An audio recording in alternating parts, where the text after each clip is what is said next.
Bienvenidas, bienvenidos a este video podcast que forma parte de la serie Studierende lesen spanischsprachige Gegenwartsliteraturen del Instituto de Romanística de la Universidad Libre de Berlín, el Instituto Cervantes de Berlín y la sección cultural de la Embajada de España en Alemania. Mi nombre es Elena von Uhen y hoy tengo el gran placer de conversar con una de las voces más célebres de la literatura hispánica de los últimos años, Fernanda Melchor. Fernanda creció en Veracruz, México, y actualmente reside en Puebla. En sus novelas, cuentos, reportajes y crónicas se dedica principalmente a la negociación literaria de la violencia extrema, especialmente la violencia de género. Su escritura de aspecto casi naturalista abre posibilidades para tratar de forma productiva el impulso de mirar hacia otro lado frente a la violencia extrema. En 2019, su novela Temporada de Huracanes recibió el premio Ana Zegas y junto a su traductora al alemán, Angelika Amar, Fernanda también ganó el Premio Internacional de Literatura de la Casa de las Culturas del Mundo en Berlín en el mismo año. Actualmente, junto a la traductora Sophie Hughes, forma parte del shortlist del International Booker Prize 2020, el premio más prestigioso para literatura traducida al inglés en el Reino Unido e Irlanda. En el corazón de la trama de Temporada de Huracanes se encuentra el asesinato de un personaje conocido como La Bruja, en el pueblo ficticio de La Matosa, en Veracruz. La historia fragmentaria de este feminicidio y la violencia omnipresente se cuentan desde diversas perspectivas, tanto de víctimas como de victimarios. Dicho esto, te damos la bienvenida desde Berlín a Puebla. Muchas gracias, Fernanda, por participar en este video podcast. Hola, Elena, ¿qué tal?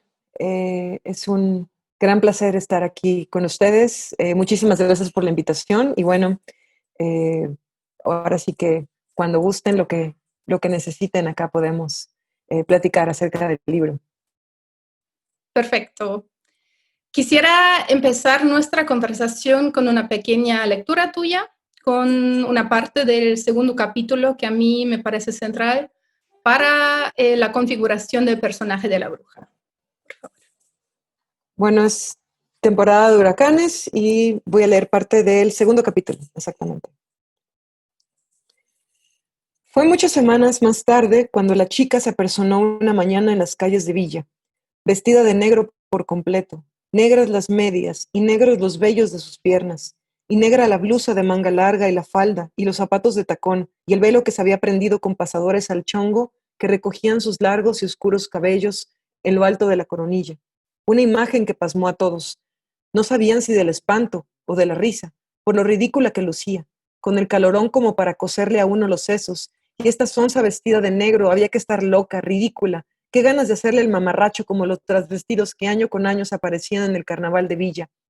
Aunque la verdad es que nadie se atrevió a carcajearse en su cara, porque fueron muchos los que perdieron a sus seres queridos en aquellos días, y al verla en aquel disfraz de parca, con ese andar solemne y a la vez cansino, con que la muchacha arrastraba los pies hacia el mercado, adivinaron la muerte de la otra, de la madre, de la bruja vieja, su desaparición del mundo, sepultada tal vez en el fango que se tragó medio pueblo. Una muerte fea que, sin embargo, a la gente en el fondo le pareció demasiado benévola para la vida de pecado y simonía que llevó la hechicera, y nadie, ni siquiera las mujeres, ni siquiera ellas, las de siempre, las de todos los viernes, tuvieron el valor de preguntarle a la enlutada qué pasaría con el negocio, quién se encargaría de las curaciones, de las brujerías, y tuvieron que pasar años para que la gente volviera a la casa entre los cañaverales, años enteros que la Matosa tardó en volver a poblarse y llenarse otra vez de chozas y tendajones levantados sobre los huesos de los que quedaron enterrados bajo el cerro, gente de fuera, en su mayoría, atraída por la construcción de la carretera nueva que atravesaría Villa para unir con el puerto y la capital los pozos petroleros recién descubiertos al norte, allá por Palo Gacho, una obra para la que se levantaron barracas y fondas y con el tiempo cantinas, posadas, congales y puteros, en donde los choferes y los operadores y los comerciantes de paso y los jornaleros se detenían para escapar un rato de la monotonía de aquella carretera flanqueada de cañas, kilómetros y kilómetros de cañas y pastos y carrizos que tupían la tierra. Desde el borde mismo del asfalto hasta las faldas de la sierra al oeste, o hasta la costa abrupta del mar siempre furioso en aquel punto, al este. Matas y matas de matorrales y chaparrados cubiertos de enredaderas que en la época de lluvias crecían a velocidades escabrosas, que amenazaban con tragarse las casas y los cultivos, y que los hombres mantenían a raya punta de machete, encorvados a las orillas de la carretera, en los márgenes del río, entre los surcos de la labor, los pies metidos en la tierra caliente, demasiado ocupados y demasiado orgullosos algunos como para hacerle caso a las miradas melancólicas que les dirigía desde lejos, desde el sendero de tierra, el espectro aquel que vestido de negro rondaba los parajes solitarios del pueblo. Muchas gracias, Fernanda. Creo que en esta parte ya nos podemos dar cuenta que la figura enigmática de la bruja se escapa de todo binarismo, ¿no? Recuerdo que en otra ocasión ya me contaste que la bruja te permitió hablar de varios ejes temáticos a la vez, la violencia de género, el feminicidio, pero también el deseo no heteronormativo. Y en otras partes de la narración incluso cambia de género dependiendo de quién hable o en qué circunstancia habla. Es una persona muy fluida y eso la hace muy real. ¿Cuál dirías es su función literaria como personaje dentro de la novela? Bueno, es un poco siempre extraño, yo creo,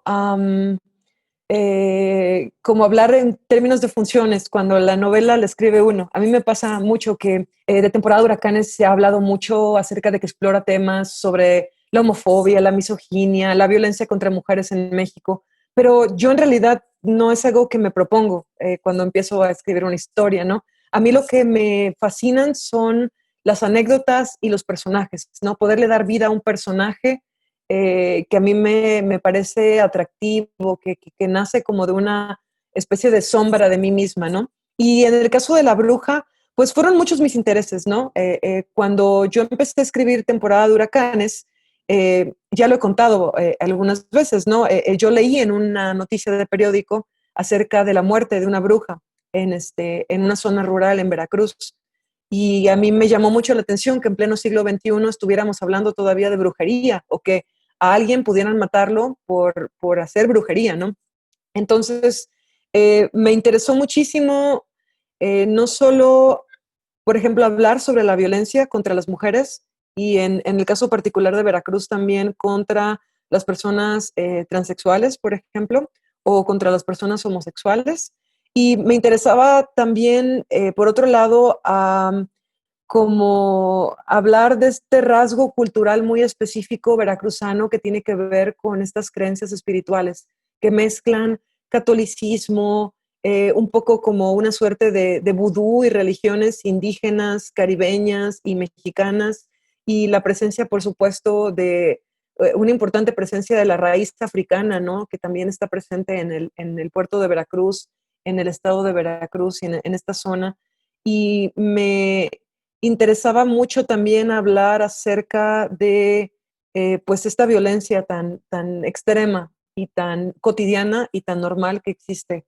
Y entonces la bruja se convirtió como una especie de, ¿sabes? Como en un pararrayos, como en una figura icónica que a mí me permitía, ¿no? Jugar, como tú bien dices, ¿no? Tanto con los géneros como con la ambigüedad que se siente hacia la mujer poderosa, ¿no? Como también un poco jugar con,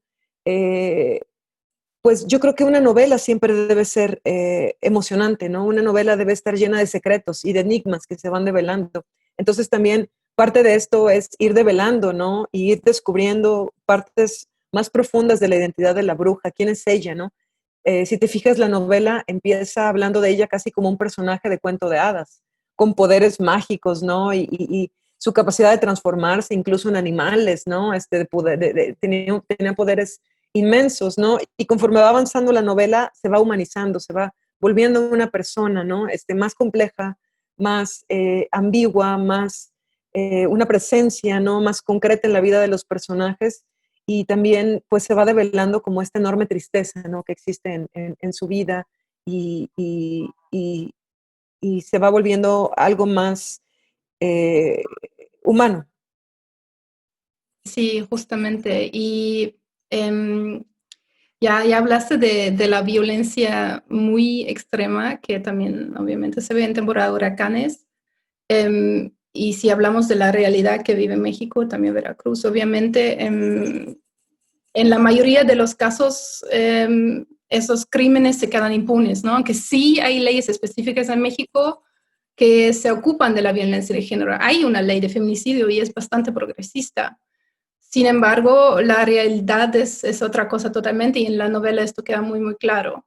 Y es una pregunta que yo me pregunto constantemente en el marco de mi trabajo ahora, ¿cuál es el papel del Estado en temporada? ¿Dónde está el Estado? ¿Qué hace el Estado? Bueno, sí, el Estado está pues casi prácticamente ausente, ¿no? Como sucede a veces en la vida de muchas personas aquí en México. Yo creo que tiene que ver, mira, en cuanto a las leyes que bien hablas, y sí, son leyes que no existen en muchos países donde hay este problema tan urgente y tan doloroso como es el feminicidio o el femicidio, como también le llaman. Yo creo que en México se elaboraron en gran parte por presión de la misma sociedad civil y también por presión de autoridades externas, ¿no? Recuerdas que en los años 90 hubo estos casos terribles, seriales de feminicidios en Ciudad Juárez, en el norte de México, que fueron un caso paradigmático. En la novela 2666 de Roberto Bolaño habla de estos homicidios, pero en otro lugar, ¿no? Él inventa una ciudad distinta, pero fue un caso que trascendió las fronteras de México y obligó a las autoridades a tomar acciones concretas, ¿no? Para prevenir, para evitar estos homicidios. La cosa es que muchas veces este tipo de acciones pues se ejecutan, pero, ¿cómo decirlo? En dentro de la sociedad, los patrones culturales, los patrones que se llevan a cabo en las familias, en las comunidades, en las ciudades, siguen siendo machistas, ¿no? Es un trabajo muy, muy difícil y muy arduo de educación constante, ¿no? Para mí, lo que creo que es muy importante es de dejar de normalizar, porque cuando normalizamos la violencia feminicida, que empieza desde cosas muy chiquitas, ¿no? Como por ejemplo, obligar a las hijas a lavar los platos porque ellas son las mujeres, ¿no? Empezar a normalizar, por ejemplo, ciertos roles, ciertas funciones de las mujeres, ciertos estereotipos. Entonces, la violencia feminicida es un continuo, ¿no? Que va desde lo muy pequeño e insignificante hasta la muerte y el asesinato. Entonces, para mí lo más importante es dejar de normalizar esta violencia y visibilizarla, ¿no? Hacerla visible, hacerla presente. Y es lo que con mi literatura yo trato de hacer un poco. Es a mí lo que me interesa y de la manera en que yo puedo actuar, ¿no? Es un problema muy complicado que tiene raíces culturales muy profundas y sin embargo no es imposible cambiarlo, ¿no? Yo creo que poco a poco las cosas han ido cambiando, ¿no? Pero tenemos que estar muy al pendiente porque también puede haber retrocesos, ¿no? Entonces es una labor de todas y de todos, yo creo, llevar a cabo esto. Sí, me pregunté si eso de la violencia machista es algo que también juega un papel en la nueva novela que acabas de terminar. Bueno, ¿qué nos puedes contar sobre el nuevo libro? Estoy muy ansiosa de leerlo. Bueno, la nueva novela se llama Paradise. Acabo de terminarla, ahorita aproveché un poco la cuarentena para concentrarme. De alguna manera, el año pasado con los premios y los viajes y tanto reconocimiento, fue muy bonito, fue muy padre, pero al mismo tiempo también fue muy difícil trabajar con tantas distracciones. Y ahora es una novela que sí, por supuesto, aborda definitivamente el asunto del machismo. Yo creo que ahora más concentrado desde la masculinidad tóxica, desde el machismo, pero desde la perspectiva del hombre. Es una historia de obsesión y es una historia también de violencia y de cobardía. Sucede en un lugar que bueno, en México es muy común ahora que existan estas comunidades cerradas, como fraccionamientos de lujo que están rodeados, ¿no? Por barda, seguridad, y nadie más que las personas que tienen dinero viven adentro y pueden entrar, ¿no? Entonces, es la historia de un chico muy joven, un adolescente obsesionado que se enamora de su vecina, que es una mujer, una ama de casa de mediana edad, muy guapa, y se obsesiona totalmente con ella y en compañía del único amigo que tiene, que es un chico que trabaja en este fraccionamiento, que es el jardinero, bueno, van a hacer una locura, ¿no? Con tal de poder poseer el amor de esta mujer. Entonces, es una historia muy vertiginosa, muy violenta, muy cruda, y yo quería ahí reflexionar un poco sobre lo que es justamente la obsesión, el deseo, la violencia, la cobardía, la responsabilidad. Y más o menos es difícil todavía para mí hablar de ella porque no tengo como este discurso un poco preparado, ¿no? Pero estoy muy contenta y espero que pueda ver la luz pronto en Alemania también, por supuesto. Bueno, sí, ojalá que también salga en traducción y estoy, como dije, muy ansiosa de leerla ya. Y bueno, muchísimas gracias a ti, Fernanda, por aceptar esta invitación. Lean Temporada de Huracanes si no lo han hecho, lean la nueva novela cuando salga y obviamente revisen también los demás videos del canal de YouTube, La Hispanística en el Espacio Público Digital, Hispanistik im digitalen öffentlichen Raum. Gracias por escuchar y hasta pronto. Gracias, hasta luego.